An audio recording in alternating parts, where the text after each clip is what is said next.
Weather update কি বলছে? আপাতত রাজ্যে ভারী বৃষ্টি নয়, অন্তত মঙ্গলবার পর্যন্ত তো রাজ্যে বিক্ষিপ্ত বৃষ্টির সম্ভাবনা রয়েছে। বুধবার থেকে আবারও রাজ্যে বৃষ্টির সতর্কতা।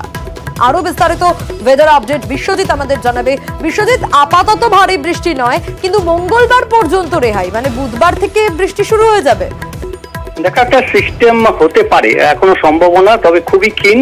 বৃষ্টি বাড়তে পারে কিছুটা, হয়তো বজ্রবিদ্যুৎ সহ বৃষ্টির পরিমাণ কিছুটা বাড়তে পারে, তবে এখনই ভারী বৃষ্টিরও সতর্কতা বুধবার থেকে থাকবে কিনা সেটাও সন্দেহের।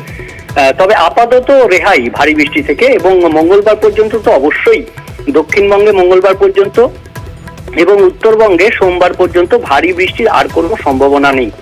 তাপমাত্রা কিছুটা বাড়বে, বৃষ্টিতে তাপমাত্রা অনেকটা কমে গেছিল, সেই তাপমাত্রা কিছুটা বাড়বে, আর তার সঙ্গে চড়া রোদ আর বাতাসে জলীয় বাষ্পের পরিমাণ বেশ কিছুটা বেশি রয়েছে। কাজেই অস্বস্তি আবারও বাড়বে এবং অস্বস্তি কিছুটা বোধ অনুভূত হবে। যদিও আবহাওয়ার একটা পরিবর্তন হবে হয়তো, এবং সেই কারণেই এই অস্বস্তি যে খুব চরমে হবে তা নয়, তবে একটা অস্বস্তি থাকবে।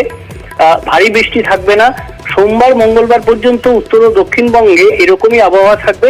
তবে মঙ্গলবার থেকে আরো একটা সিস্টেম যদি তৈরি হয়, তখন বৃষ্টির পরিমাণ কিছুটা বাড়তে পারে। তবে আপাতত যা পূর্বাভাস রয়েছে তাতে বজ্রবিদ্যুৎ সহ বৃষ্টির যে পরিমাণ সেটা হয়তো কিছুটা বাড়তে পারে, এমনই ইঙ্গিত আবহাওয়াবিদদের। বেশ, সোনিয়া।